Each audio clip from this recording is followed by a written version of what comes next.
이 이삭이 나이가 많이 들어서 노화의 한 증상으로 이제 앞이 잘 보이지 않는 거예요.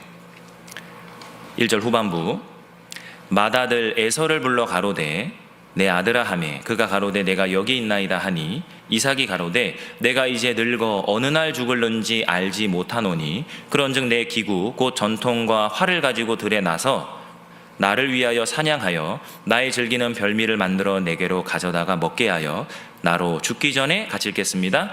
내 마음껏 내게 축복하게 하라. 자, 지금 이삭은 뭘 하려고 하고 있습니까? 자신의 첫째 아들 에서에게 장자의 축복을 하려고 하고 있습니다.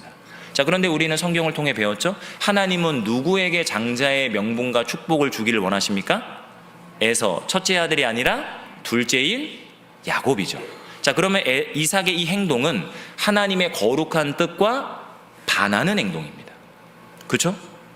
그래서 우리가 1절에 이삭이 나이가 많아 눈이 어두웠다를 단지 물리적인 노화로만 볼 수 없는 거예요. 엘리 제사장도 앞을 보지 못했다라는 표현을 합니다. 그것을 성경은 그의 영적인 퇴화, 영적인 무감각으로 연결하죠. 지금 이삭은 물리적인 눈이 안 보일 뿐만 아니라 영안, 이 마음의 눈이 어두워져서 하나님의 뜻과 반대되는 일을 하려고 하는 거예요.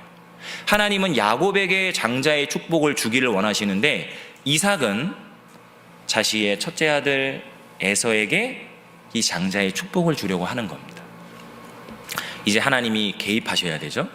하나님이 개입을 하십니다. 그래서 결국 이 야곱과 어머니 리브가가 작당을 해서 이 아버지 이삭을 속여서 결국은 야곱이 그 이삭을 통해 하나님의 장자의 축복을 받게 만듭니다. 자, 이것은 하나님께서 이루신 역사였고, 그런데 우리가 묵상해야 될 건 과연 그렇다면 아버지와 남편을 속이는 이 일이 정당하냐? 자, 이건 고민해 봐야 됩니다. 자, 물론 성경에서 그 행위를 죄다라고 책망하진 않습니다. 한번 반문해 보죠. 만약에 야곱이 형 에서에게 팥죽으로 장자의 명분을 사지 않았더라면, 그럼 야곱이 결국 장자의 명분을 못 받았을까요? 만약에 야곱이 이렇게 아버지 이삭을 어머니와 함께 속이지 않았더라면 장자의 축복을 못 받았을까요? 우리 하나님 그런 분이십니까? 우리의 선택에 따라서 하나님의 뜻이 이루어지고 이루어지지 않고 우리 하나님 그 정도 존재입니까? 아니거든요. 물론 하나님이 개입은 하셔서 자신의 뜻을 이루셨지만 그 과정 속에서의 선택은 아쉬운 것만은 분명합니다. 왜요? 아버지를 속였거든요. 남편을 속였거든요. 우리도 이런 유혹도 받습니다. 목표와 명분이 성경적이기 때문에 그 방법을 우리는 세상적이고 혹은 잘못되고 죄된 방법을 선택할 수 있습니다. 물론 나쁘다라고만 말할 수는 없지만 장려하거나 옳다라고 말하기는 참 어렵죠. 우리는 왜 명분이 성경적이기 때문에 쉽게 방법을 세상적인 걸 선택할까요? 왜 그렇죠? 어떤 면에서는 명분이 성경적이기 때문에 그렇습니다. 세상에서도 명분이 옳으면 과정과 방법은 쉽게 무시하잖아요. 자, 우리 이거 조심하셔야 됩니다. 우리 하나님은 우리 하나님의 일을 우리 하나님의 방법대로 하십니다. 성경 그 어디에도 목표와 명분이 정당하면 그 과정은 무시해도 된다 이런 말씀 없잖아요. 그렇죠? 그래서 우리의 삶이 어려운 거예요. 세상 사람들은 명분을 위해서, 목표를 위해서 과정을 무시합니다. 중간중간 죄를 짓잖아요. 그런데 우리는 그럴 수가 없는 거예요. 그래서 우리는 그들보다 더 어려운 길을 가는 겁니다. 그런데 왜 우리는 이런 유혹을 받습니까? 쉽게 가고 싶은 거예요. 한번 솔직히 생각해 보죠. 쉽게 가고 싶은 거예요. 고생 안 하고 싶은 거예요. 남들 다 저렇게 하는데 나도 이렇게 하면 저거 얻을 수 있을 것 같거든요. 즉 우리의 마음이 그 결과에 뺏겨서 이 과정을 그냥 무시하고 있는 거 아니냐라는 거죠. 저도 선교지에서 이런 경험 많이 합니다. 선교를 나갔다라는 것 자체가 어떤 면에서 선교사들에겐 큰 유혹이에요. 왜냐하면 그 삶 자체가 그냥 정당하다라고 생각합니다. 내가 이렇게 고생해서 외국에서 복음 전하고 있는데 하나님이 당연히 도와주셔야지. 이런 마음을 그냥 쉽게 갖습니다. 내가 이 정도 뭐 규칙 안 지키고 이 정도 하는 거는 죄가 아니야. 왜? 나는 명분이 분명하잖아. 근데 시간이 지나고 보니까 제가 그렇게 했던 모든 것들이 하나님의 징계라는 부메랑으로 제 삶에 돌아오더라고요. 우리 하나님은 정당한 목표뿐만 아니라 그것을 우리가 올바른 방법으로 아름답게 이뤄나가기를 원하시는 거예요. 그렇게 하려면 어떻게 해야 될까요? 십자가를 지셔야 됩니다. 그래서 우리에게 매일 십자가를 지는 자기 죽음의 시간이 필요한 거예요.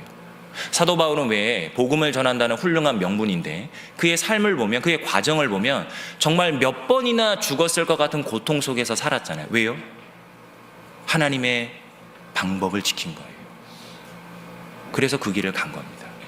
우리 예수님 정당한 목표, 인류의 구원이라는 그 결과 때문에 과정을 무시하셨습니까? 나 죽은 걸로 치자.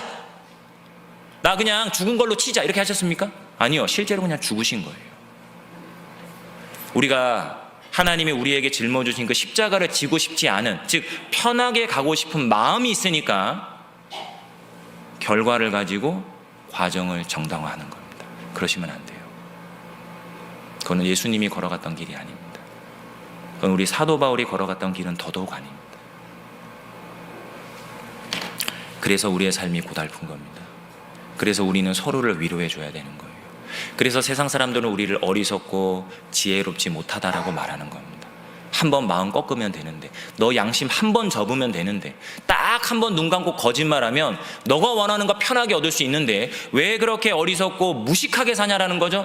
그게 우리의 삶입니다. 마리아가 예수님께 향유를 깨서 그 머리에 부었습니다. 왜요? 예수님의 죽음이 가까웠다는 걸 알았거든요. 그 죽음을 기념하고 싶은 거예요. 즉, 이 행위, 이 희생을 통해 이분이 나의 구원자고 이분의 죽음을 통해서 인류가 구원받을 거라는 걸 고백한 겁니다. 자, 그런데 예수님의 제자라던 사람들이 그 모습을 보고 뭐라고 합니까? 어떻게 이 귀한 것을 허비하느뇨? 그렇게 비판합니다. 허비요? 낭비요? 그게 허비고 낭비입니까? 그게 무가치합니까? 우리 예수님 뭐라고 말씀하셨습니까? 복음이 전해지는 모든 곳에 이 마리아의 희생을 기념하라. 그렇게 말씀하십니다. 세상 사람들은 우리의 삶을 허비라고 생각하는 거예요. 낭비라고 생각하는 겁니다. 청년이 공부하고 열심히 일하고 자기 개발해야지 교회에서 하루 종일 시간 보내냐? 네, 우리는 그렇게 사는 겁니다.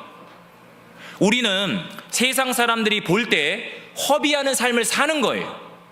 그런데 우리끼리도 그렇게 말하면 안 되잖아요. 우리끼리 그걸 위로해 주지 않으면 우리는 도대체 어디서 위로를 받고 어디서 힘을 얻습니까? 우리의 삶에 이런 거룩한 허비가 더 많아져야 되지 않겠습니까? 결론적으로 그 마리아의 희생을 통해 그 향유, 그 아름다운 향기가 그 집을 가득 채웁니다. 원래 그 집은 문둥이 시몬의 집입니다. 원래 썩은 내가 진동하는 집이에요. 자, 그런데 그 썩은 내가 진동하는 집을 누가 무엇을 통해 아름다운 향기로운 집으로 바꿨습니까? 마리아의 거룩한 희생 때문입니다. 우리 서울 노원교회도 하나님의 집입니다. 이 하나님의 집에서 무슨 향기가 납니까? 정말 세상 냄새, 사람 냄새 이런 게 가득합니까? 아니면 우리의 거룩한 허비와 낭비를 통해 아름다운 향기로 이 집을 채우고 있습니까? 그래서 신앙생활 잘 하시려면요, 후각이 예민하셔야 돼요. 교회당 올 때 냄새 맡으셔야 됩니다. 나한테 무슨 냄새가 나나? 내가 혹시 일주일 동안 세상에 푹 파묻혀 살다가 내 말투와 삶과 행동을 통해 이 세상 냄새가 나진 않을까? 돌아보셔야죠. 우리는 그런 거룩한 허비를 기쁘게 하는 사람들입니다. 그게 우리의 길이라고 저는 믿습니다.